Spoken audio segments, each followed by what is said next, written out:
Qala al-muallifu rahimahullah ta'ala wa nafa'ana bihi wa bi'ulumihi fid dharain amin ya rabbal alamin.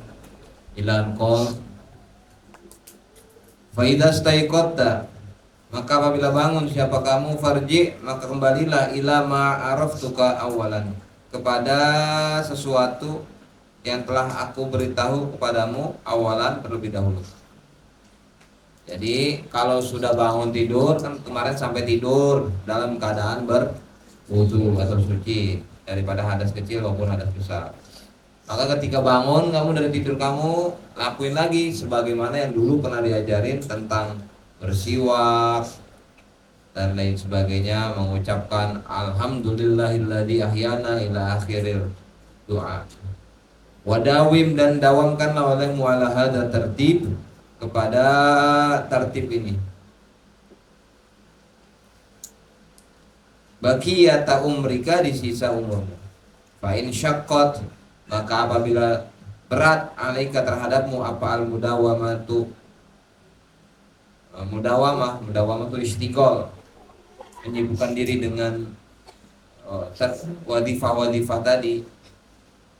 Fasbir, maka bersabarlah kamu, sobrol maridi, seperti sabarnya orang yang sakit, ala mararotid dawa, atas pahitnya obat, intiroron, sebagai penantian, lisyifai, untuk kesehatan, kesembuhan.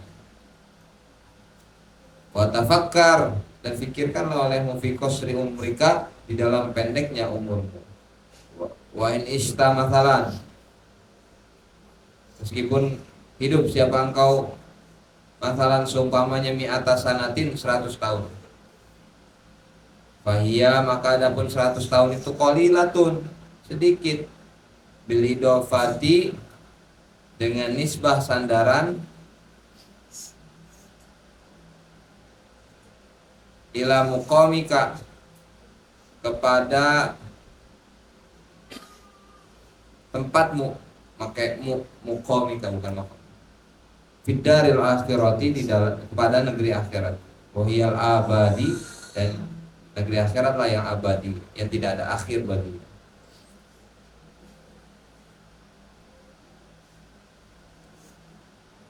Jadi kitab Bidayatul Hidayah ini, sebagaimana dijelaskan kemarin-kemarin, di bab awalnya itu menjelaskan tentang taat dari bangun tidur sampai tidur lagi. Maka kata Imam Ghazali, amalkanlah tertib yang dari kedisiplinan dari bangun tidur sampai tidur lagi. Kalau merasa berat, mendawamkannya merasa berat, sabar, sebagaimana sabarnya orang yang sakit dalam minum obat. Memang obat itu pahit, tapi kita harus sabar demi mendapatkan kesembuhan daripada penyakit itu. Terus kamu pikirkan juga bahwa usia kamu, kalau contohnya usia kamu misalkan takdirnya 100 tahun, nah itu sedikit, 100 tahun sedikit. Yang nyampe ke angka 100 tahun itu sedikit. Dan yang sampai pun misalkan 100 tahun misalkan usianya, itu pun masih kehitungnya qalilatun, masih sedikit. Udah masih sedikit yang sampai ke 100 tahun. 100 tahun pun masih kehitungnya sedikit. Bil idofati ila muqamika fid daril akhirah. Kalau dibanding-banding dengan negeri akhirat, 100 tahun mah dikit. Kenapa sedikit? Karena negeri akhirat mah abadi.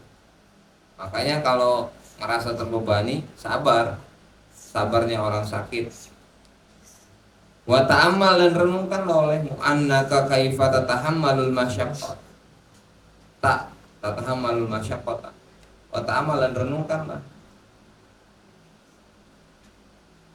annaka, bahwasanya kamu, kaifa tatahammalul masyaqqat, bagaimana menanggung kepada beratnya, wa dzulla, dan kehinaan, fi talabid dunya, di dalam mencari dunia, syahron, 1 bulan, au sanatan, atau 1 tahun, roja'a antastariha biha isyrina sanah, masal, dengan harapan antastariha biha, yang kau beristirahat dengan dunia tadi isyrina sanatan 20 tahun masalah. Fa kaifa la tatahammalu dzalika? Bagaimana la tatahammalu, tidak menanggung siapa engkau dzalika terhadap masyakoh tadi. Masyakoh menyibukkan diri dengan wiridan dari bangun tidur sampai tidur lagi. Ayyaman qalaila, yang waktunya cuma sebentar. Roja al istirahati abadal abadi, dengan harapan istirahat yang selanggeng-langgengnya, selawase selama-lamanya.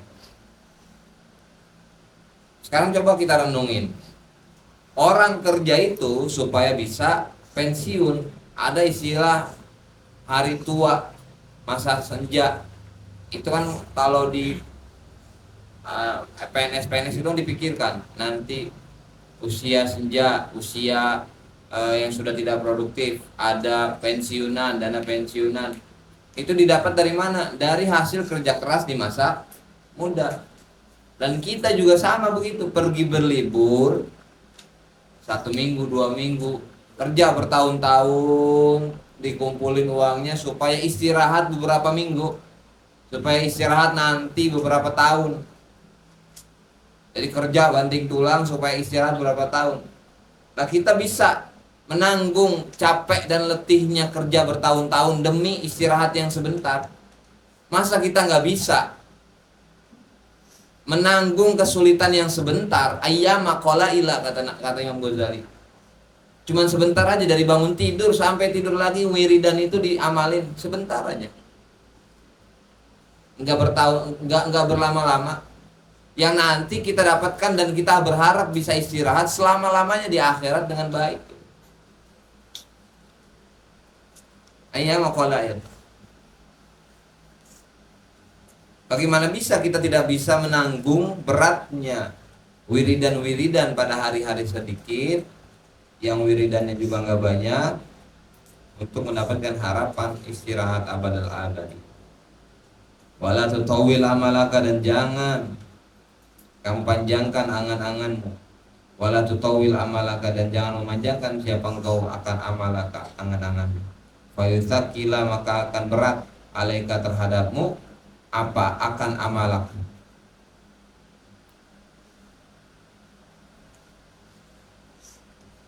Amal.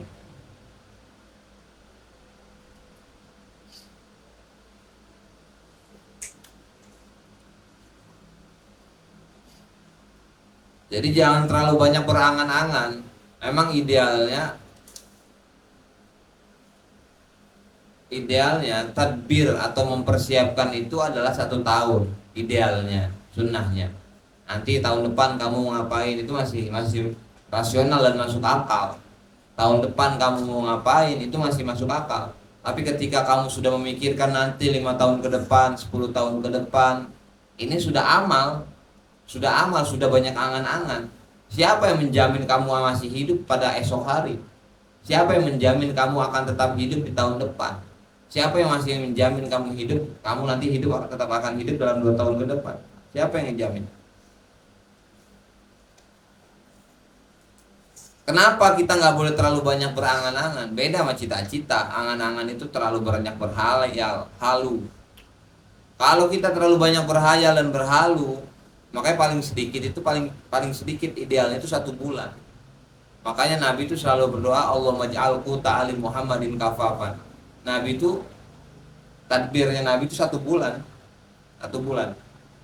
Gak minta nanti tahun depan tuh makan apa istrinya, besok istrinya makan apa tuh enggak. Gak dipikirin Nabi. Gak disiapin uang nih buat 1 bulan rezeki buat dimasakin. Enggak begitu Nabi.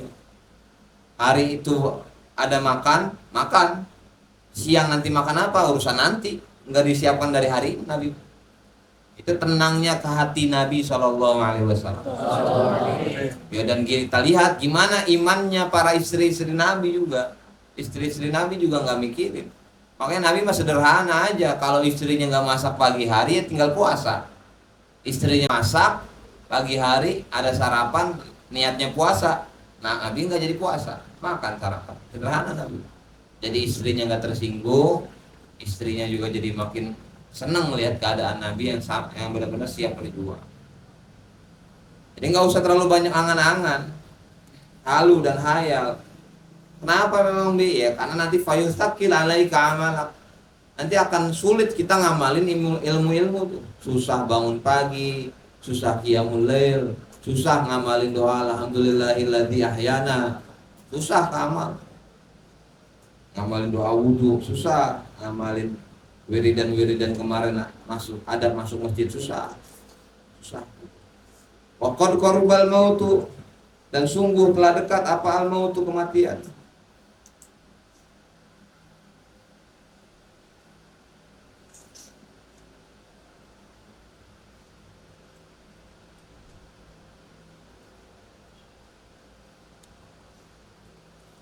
Jadi jangan panjangin amal cita-cita kita atau halu dan hayal kita, angan-angan kita. Dampaknya itu tadi berat untuk beramal, berat untuk mengamalkan ilmu. Sedangkan kematian itu adalah sesuatu yang hak, semakin dekat, panjang umurnya, hakikatnya kita sedang mendekati kematian itu.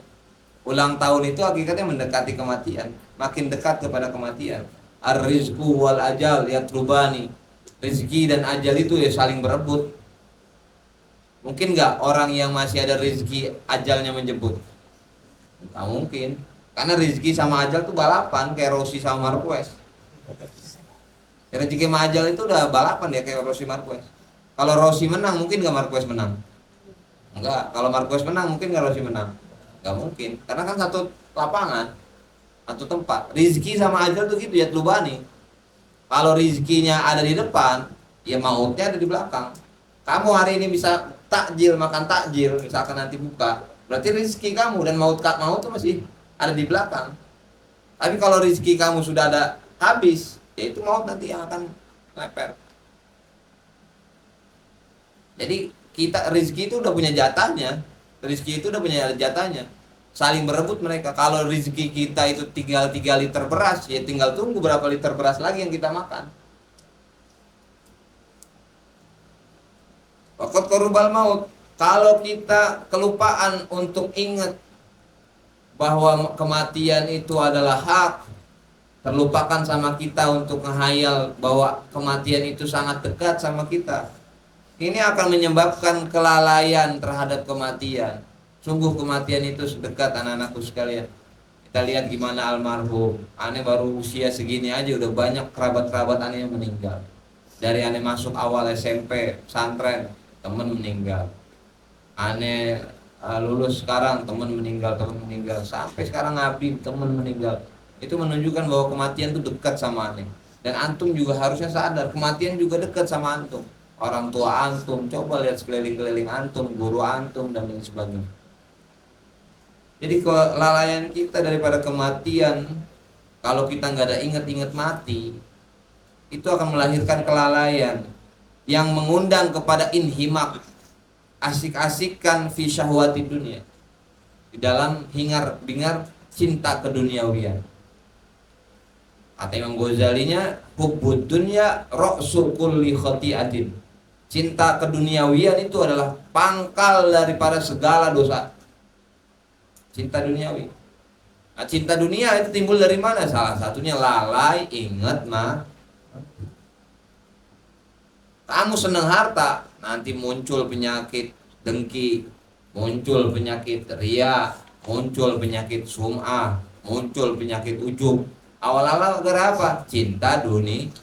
Dunia itu pangkal. Cinta dunia itu pangkal daripada segala dosa. Dan segala macam dosa pasti akan memberikan kekecewaan dan kebaperan kepada perasaan kita sendiri. Pasti kecewa nanti kamu, gak nyaman kamu. Sedosa orang kalau udah bohong, melakukan dosa bohong sekali, itu udah gak bakal nyaman hidupnya. Setiap dosa yang dilakukan itu mengundang ketidaknyamanan sendiri. Mengundang ketidaknyamanan. Kamu kira orang di luar dosa-dosaan gak puasa nyaman mereka? Enggak. Kagak. Orang yang ujuk-ujuk misalkan minum jam 12 siang keluar kabur, apa mereka enak? Enggak enak. Hatinya dihantui dengan kesalahan, hatinya dipenuhi dengan keresahan, sehingga udah buka lagi, nantinya bagaimana eh, pura-puranya dan lain sebagainya lah. Aku Abi tahu banget ya. Abi tahu banget. Karena memang segala macam bentuk dosa itu akan melahirkan kepada keresahan. Semua dosa itu melahirkan keresahan. Ya, bohong dan lain sebagainya itu melahirkan keresahan, sehingga nanti melahirkan dosa baru. Jadi dosa yang dilakukan akan melahirkan dosa kepada dosa-dosa baru. Orang yang tadinya punya penyakit ria akan narik kepada dosa baru. Nanti akan melahirkan dosa kepada dosa ujub, akan melahirkan dosa-dosa kepada suudzon, fitnah dan lain sebagainya. Dosa-dosa batin, baik dosa batin maupun dosa-dosa zawahir.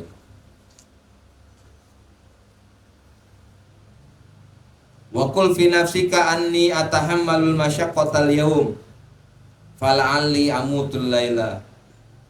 Wa qul, dan ucapkanlah fi nafsika, dalam dirimu, dalam hatimu, dalam dirimu, anni, sesungguhnya aku, atahammal, menanggung, siapa aku, akan al masyaqqata, kesulitan, al yawma, pada hari ini. Kesulitan apa? Kesulitan di dalam menjalankan wirid-wirid itu. Fala ali, maka barangkali aku itu amutu, mati, siapa aku, alailata, pada malam hari ini. Jadi kamu tekanin dalam diri, ayo amalin, karena bisa jadi ketika kamu mengamalkan, kamu akan mati pada malam hari ini. Dan wiridan-wiridan yang kamu pelajari dari kemarin itu akan menjadi zakhiratan. Allahumma sholli ala sayyidina Muhammad wa syafi'ina wa karimina wa dzukhrina. Dzukhrun itu apa? Tabungan. Zakhiratan itu tabungan akhir. Dan wiridan-wiridan kamu itu akan jadi tabungan bagi kamu di hari akhirat. Wasbiril lailata, dan aku bersabar pada malam hari. Kalau nanti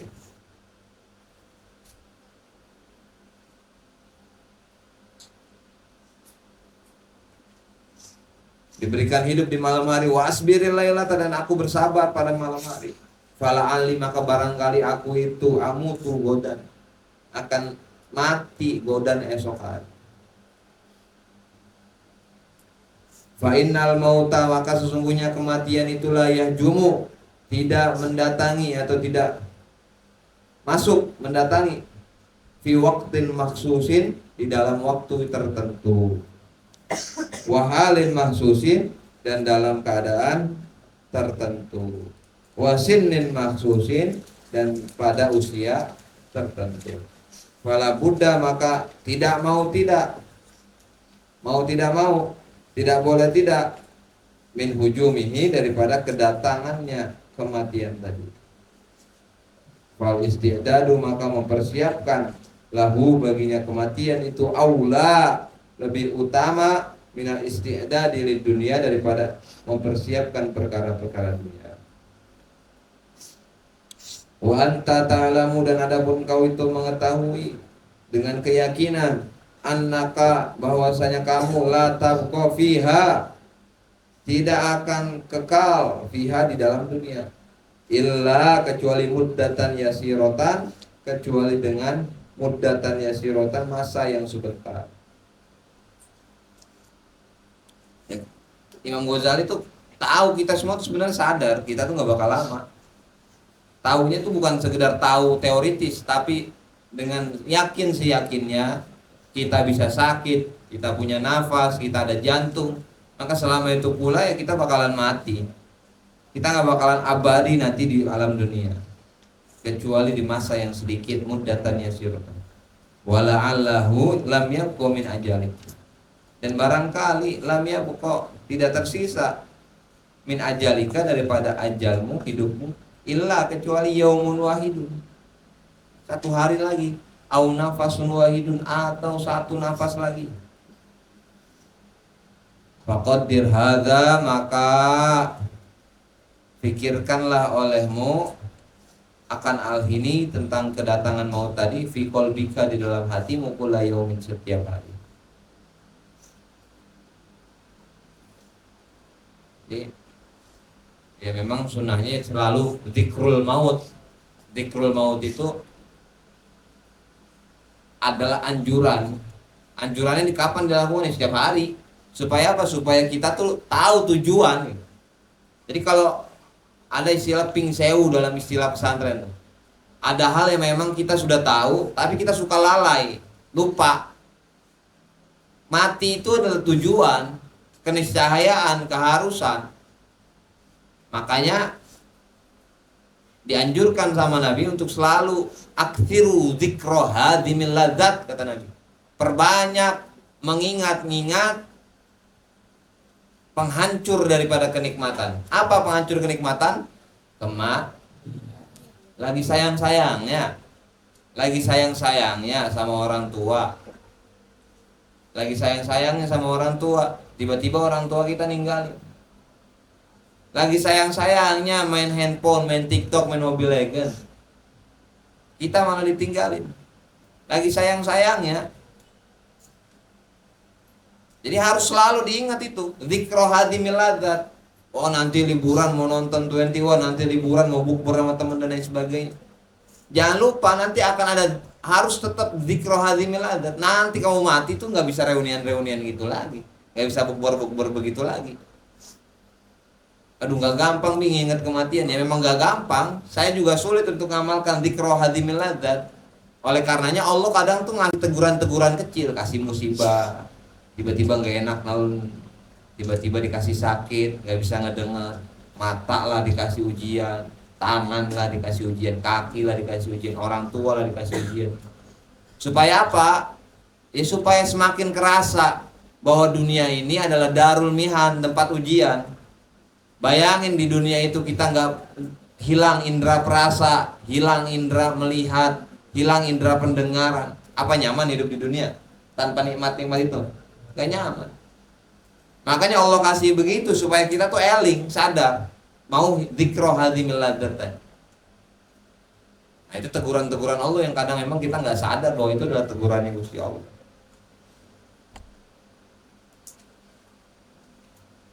Jadi dunia itu sijnul mukmini. Dunia itu sijnun. Sijnun itu apa? Penjaranya orang-orang mukmin. Jadi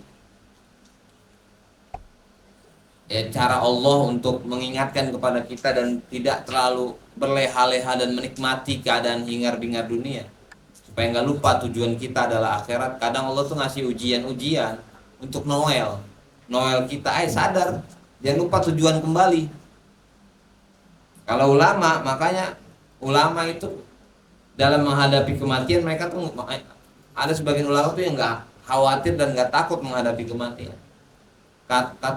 Karena apa? Karena mereka sadar dunia itu sijnul mukmini. Mereka tuh sadar bahwa dunia itu adalah penjara.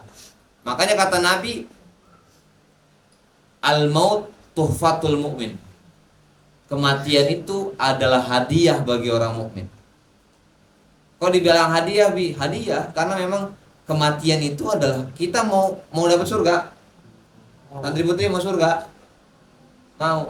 Mau bisa bertemu dengan Rasulullah SAW, mau bisa mendapatkan syafaat baginda Nabi SAW. Kalau mau, satu-satunya gerbang adalah kematian. Jadi ulama itu sesederhana itu, mereka tuh nggak takut dengan kematian, bahkan mereka menantikan kematian tuh bukan dengan itu kamu bunuh diri, sama aja nggak bakal dapat rahmat Allah, nggak bakal dapat syafaat Nabi. Ulama itu saking sederhananya, kematian itu adalah gerbang menuju kenikmatan-kenikmatan itu. Dan gak ada kenikmatan yang lebih besar nanti, melainkan bertemunya kita dengan Allah Subhanahu wa Ta'ala, bertemunya kita dengan baginda Muhammad SAW. Makanya ada ulama-ulama atau kiai-kiai yang ketika dimakamkan tuh mereka malah senyum. Almarhum itu salah satu yang senyum gitu. Karena memang hari raya bagi mereka. Kematian itu hari raya, gerbang transit untuk apa? Menempuh menuju kepada zat yang ia cinta, menuju kepada kekasih yang dicintai oleh zat yang dicintai. Sallallahu alaihi Nabi Muhammad. Nah, itu tuhfatul mukmin al-maut. Jadi maut itu adalah hadiah bagi seorang mukmin. Wakallif, dan tanggunglah olehmu terhadap nafsaka dirimu akan asobro, sabar ala taatillah, terhadap untuk taat kepada Allah Subhanahu wa taala, yauman fa yauman, dari hari ke hari.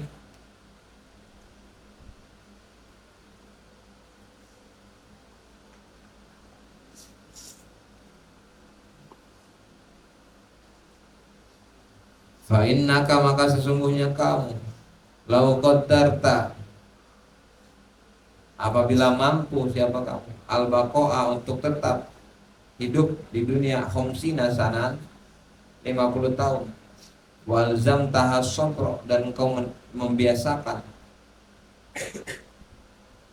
siapa engkau kepada nafsu kamu itu akan asobro, sabar ala taatillah, untuk taat kepada Allah Subhanahu wa taala, nafarat, maka akan lari, wasta'sad,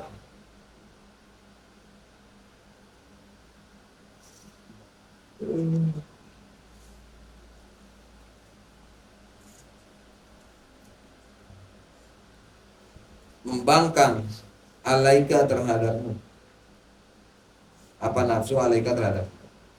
Fa'in fa'alta dzalika, maka apabila kamu melakukan hal itu, memaksa dirimu untuk sabar taat kepada Allah, dzalika farihta indal maut, maka bahagia siapa engkau indal mauti, ketika mati.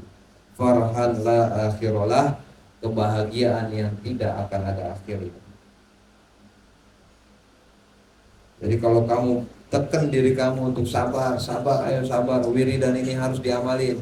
Dari bangun tidur sampai tidur lagi, wiridan ini harus diamalin. Kamu kekang itu nafsu kamu, maka kamu akan bahagia nanti ketika mati. Kebahagiaan yang tidak ada akhir, karena kamu akan mendapatkan surganya Allah Subhanahu wa taala. Kenapa? Karena kamu sudah mempersiapkan akhirat dengan ibadah, dan kamu telah mempersiapkan akhirat dengan mendisiplinkan nafsu. Jadi bisa mendisiplinkan nafsu, bisa. Gimana caranya? Tadi kekang diri kita untuk memaksakan, ngelawan rasa males kita, ngelawan rasa nggak peduli kita terhadap ilmu, itu susah. Maka harus disiplinkan. Siapa yang bisa ngedisiplinkan? Diri kita sendiri. Nggak mungkin orang lain yang bisa ngedisiplinkan, diri kita sendiri. Makanya istilahnya ta'dzibu akhlaqika, disiplinin akhlak kamu. Wa in sawafta, dan apabila kamu taswif, berlalai-lalai, apa taswif, menunda-nunda. Wa tasahalta, menyepelekan siapa engkau. Nunda-nunda apa? Nunda-nunda ketaatan. Menyepelekan apa? Nyepelekan ketaatan. Kalau kamu nunda-nunda taat, nyepelekan taat, ja'akal maut, akan datang kepadamu apa? Al mautu, kematian, dadakan, fi waqtin la tahtasibuhu, di dalam waktu yang tidak kau kira-kira akan kematian tadi. Wa tahassarta, dan menyesal siapa engkau, tahassuran, penyesalan la akhiralah, yang tidak ada akhirnya.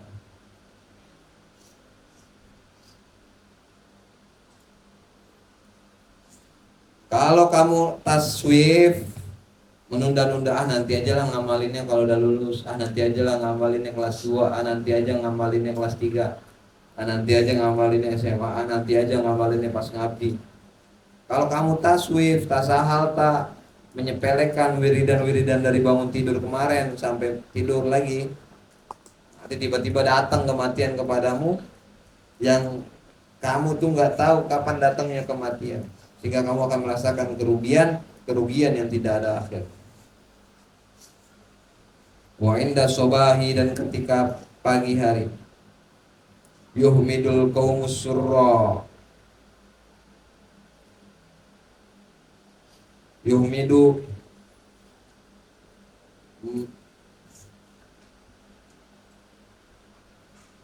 memberikan mendapatkan pujian apa? Al kaum as-surra, Al-qaumus surra itu kaum yang menjalankan ibadah as-sair.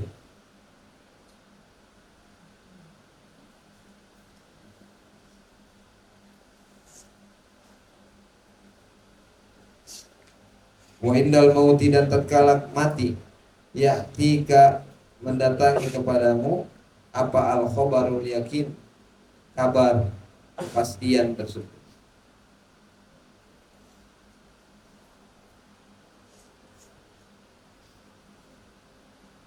Nanti ketika mati kita akan datang kepastian, kabar kepastian. Kabar kepastian apa?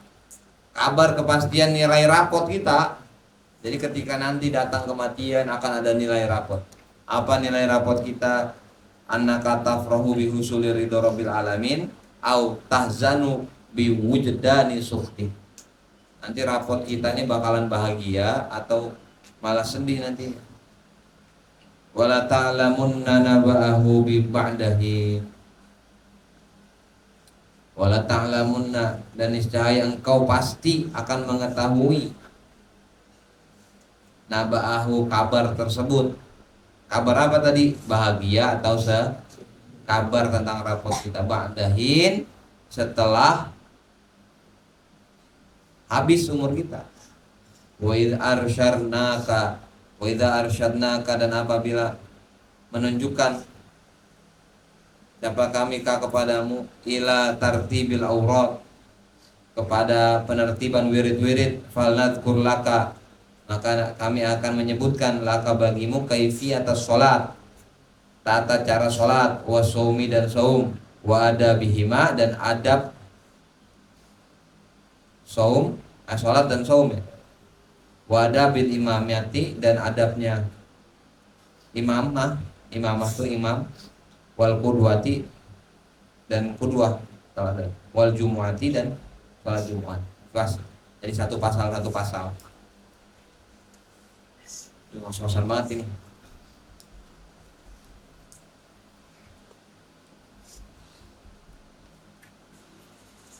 Adab sholati, adab sholat yang dituntut di dalam sholat. Faidza faragta min toharotil hadas. Kemarin kan sudah kita bahas tentang wiridan dari bangun tidur sampai di. Sekarang kita mulai masuk ke bab baru. Bab tentang adab-adab sholat. Faidza faragta min toharotil hadas. Maka apabila telah tuntas siapa engkau min toharotil hadas, dari bersuci dari hadas, baik hadas kecil maupun hadas besar, wa toharotil khobar, kubus bisa tapi di sini maksudnya khobar, wa toharotil khobati bi fathatain fil badani di dalam badan, wa thiyabi, dan pakaian, wal makani, dan tempat, wa min satril aurati, daripada menutup aurat, wa min surrati ila rukbati, daripada surrah itu apa? Usr ila rukbati, sampai dengkul, lutut. Fastaqbil, maka menghadaplah kamu. Menghadap itu berarti ya ini apa namanya, shoulder, dada. Jadi namanya menghadap kiblat itu adalah dada kita yang menghadap kiblat, bukan wajah kita. Ya kan bisa aja kamu menghadap sini tapi wajah kamu menghadap sana, itu menghadap kiblat ya? Enggak, yang namanya menghadap kiblat itu adalah dada kita, shoulder, bukan wajah kita yang menghadap kiblat. Fastaqbilal kiblata, dan hadapilah olehmu akan al kiblata, kiblat.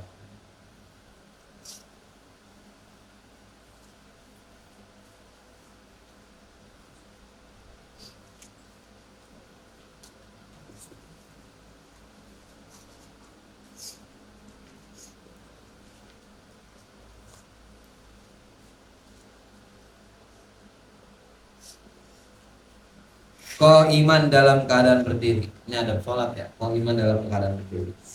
Adab sholat di sini tuh yang dituntut adalah kesunahannya, kewajibannya. Mutazawijan baina qodamai, dalam keadaan muzawijan,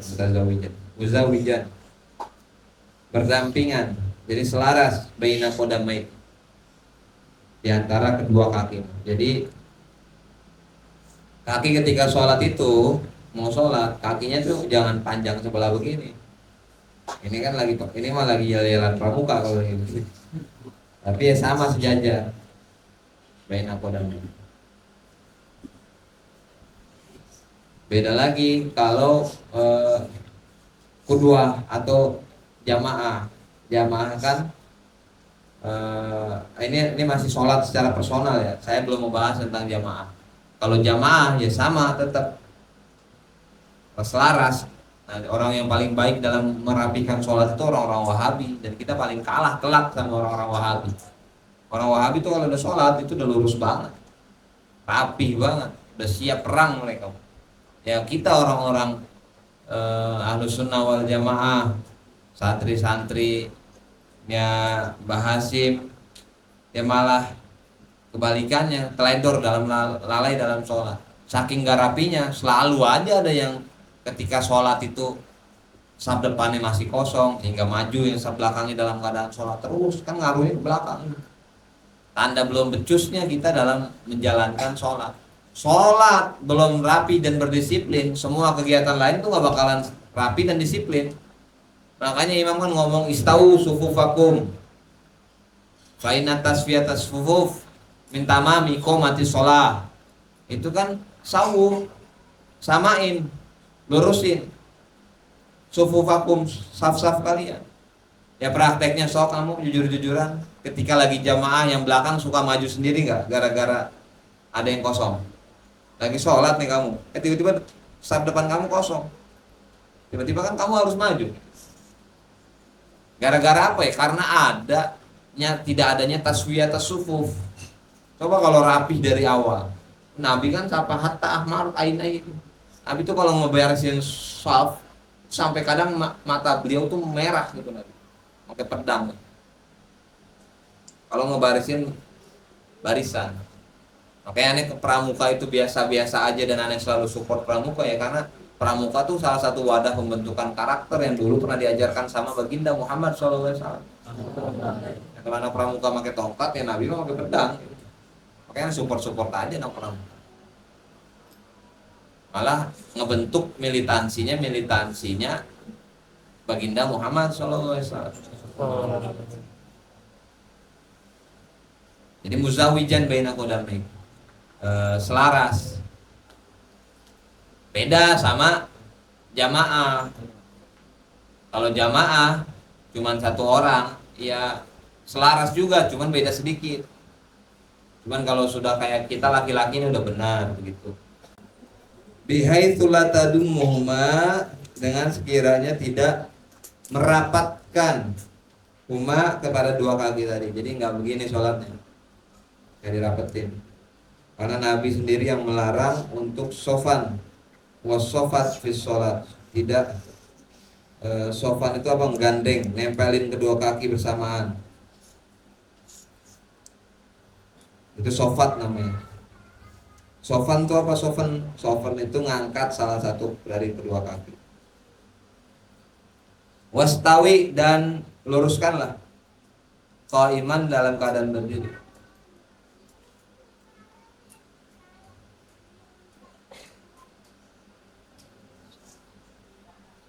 Wa ikra, dan bacalah olehmu qul a'udzu birabbin nas tahassunan, dan bacalah olehmu al-nas tahassunan, sebagai bentuk penjagaan biha, dengan surat An-Nas tersebut, minasyaitonir rajim, dari setan ar-rajimi yang tertutup. Wa ahdir qalbaka ma anta fihi, dan hadirkanlah hatimu ma anta fihi, terhadap sesuatu yang engkau ada di dalamnya. Nah, ini yang disebut dengan khusyuk. Jadi sebelum sholat baca dulu apa tadi? Surat An-Nas, qul a'udzu birabbin nas, malikin nas. Terus hadirkan apa yang ada di dalam hatimu, ma anta fihi, yang engkau ada di dalam. Itu disebut khusyuk. Sholat, misalkan talaffudzan aja nggak apa-apa. Wa farriqhu, dan kosongkanlah. Kosongkan apa? Hati tadi, minal waswas, daripada waswas.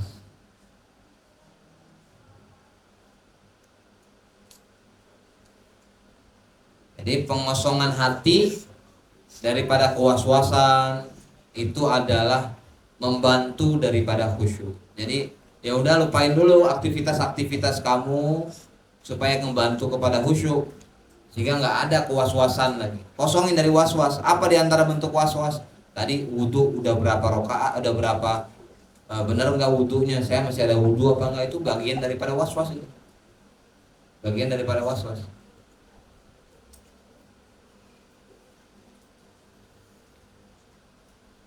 Wangzur dan renungkanlah baina yadai man takum, kepada siapa engkau sedang berdiri dan kepada siapa engkau sedang bermunajat. Wangzur, renungi coba. Setiap sholat itu pikirin, kamu lagi ngadep depan siapa dan kepada siapa engkau lagi berdoa-doa dan bermunajat. Itu dipikirin. Nah, ini nggak perlu dijawab jawabannya karena memang nggak butuh jawaban karena kamu tahu semua jawabannya. Kepada siapa kamu menghadap ketika sholat? Kepada siapa engkau bermunajat ketika sholat? Bagaimana engkau bermunajat? Dengan apa engkau bermunajat? Dan agungkanlah di dalam dirimu qadrul munajati, sekedar munajat. Wastahi, malu, antunaji, engkau bermunajat maulaka terhadap Tuhanmu bikol bin ghafilin, dengan hati yang lalai. Malu ngadep ke Tuhan kamu, ke Tuhan kamu dengan hati yang lalai. Wasodrin mashhunin, dan dada yang dipenuhi biwasawisid dunia, dengan kewaswasan duniawi. Malu ngadep ke Gusti Allah, hatinya masih terikat dengan hal-hal duniawi.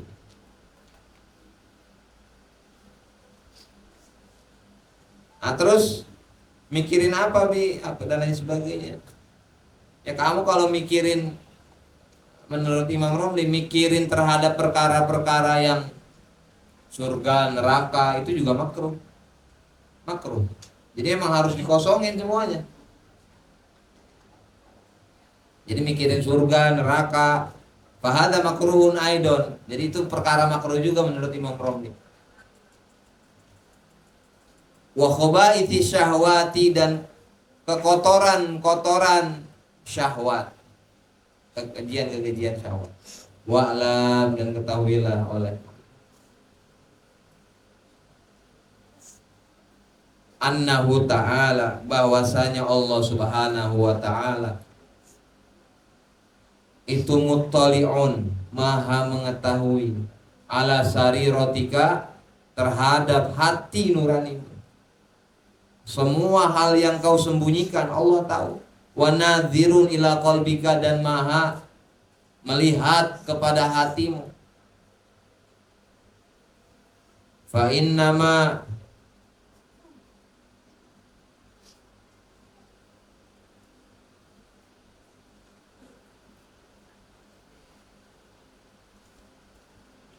innama yataqabbalullahu min sholatika bi qadri khusyu'ika.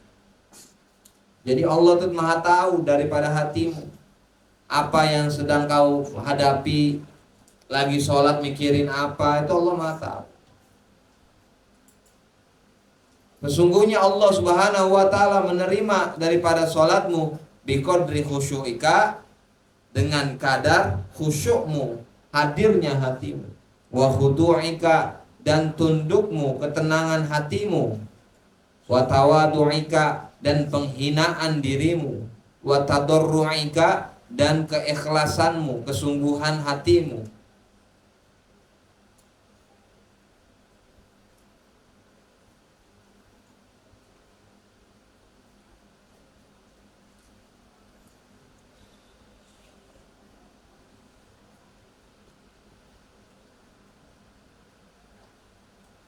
Wa'budhu, dan sembahlah kepada Tuhan.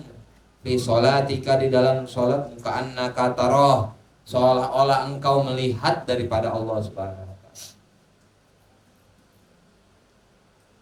seolah-olah melihat, bukan membayangkan. Nanti malah jatuh kepada kesyirikan. Awas, seolah-olah engkau melihat Gusti. Jangan dibayangkan Allah itu seperti lafaz misalkan, nggak bisa. Itu malah jatuh dalam kesyirikan nanti.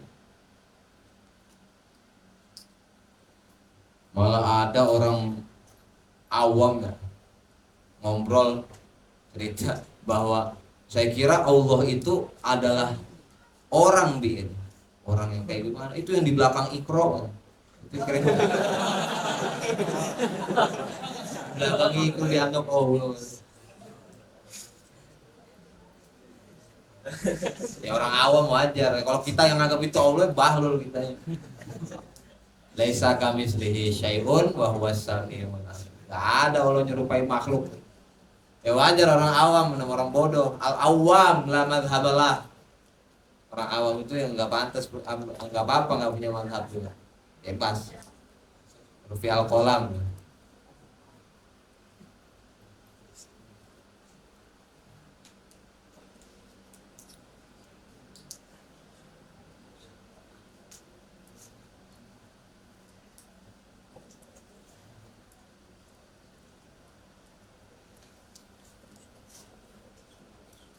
Fa'in lam takun taroh. Nah ini akhlak, bagian dari tasawuf ihsan. Maka apabila tidak ada siapa engkau tarohu melihat kepada Allah, fa'innahu yaroka, yakini bahwa Allah subhanahu wa ta'ala itu melihat kamu.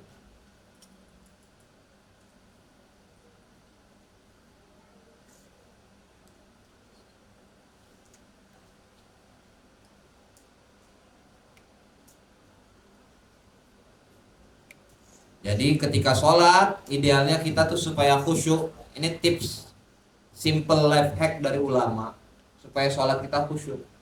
Jadi yakini bahwa kita tuh sedang melihat Allah subhanahu wa ta'ala ada di hadapan kita. Kalau nggak bisa melihat itu, yakini dalam hati bahwa Allah lah yang melihat kita. Supaya apa? Supaya khusyuk. Fa in lam yahdur qalbuka, maka apabila nggak bisa juga kita untuk kayak begitu, qalbuka,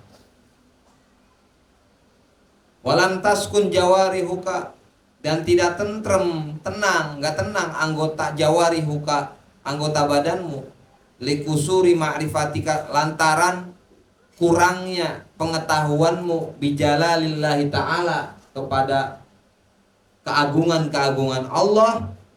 Jadi kita nggak bisa ngebayanginnya, nggak bisa ngahadirin hatinya, nggak bisa, karena nggak kenal sama Allah, nggak bisa. Minimal mah bos. Apa? Faqaddir anna rojulan solihan min wujuhi ahli baitika yang juru ilaika. Faqaddir, maka laksanakanlah olehmu di dalam melaksanakan sholat, anna rojulan, bahwasanya ada seorang laki-laki solihan yang soleh, min wujuhi ahlika, dari kemuliaan ahli baitika, keluargamu, itu yang juru ilaika, melihat kepadamu, mengawasi kepadamu, liya'lama, agar tahu siapa orang tersebut, kaifa sholatuka, bagaimana sholatmu.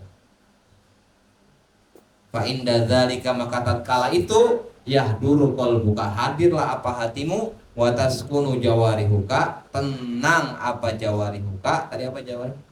Anggota badan. Bumarji, kemudian kembalilah kamu ila nafsika, wa qul ya nafsasu ala tastahyinna min khalqika wa mau ala tastahiyanna min khaliqiki wa maulaki id qaddarti ittila' abdin dhalilin min ibadihi alaiki wa laysa biyadihi durruki wala naf'uki wallahu a'lam bis-shawab.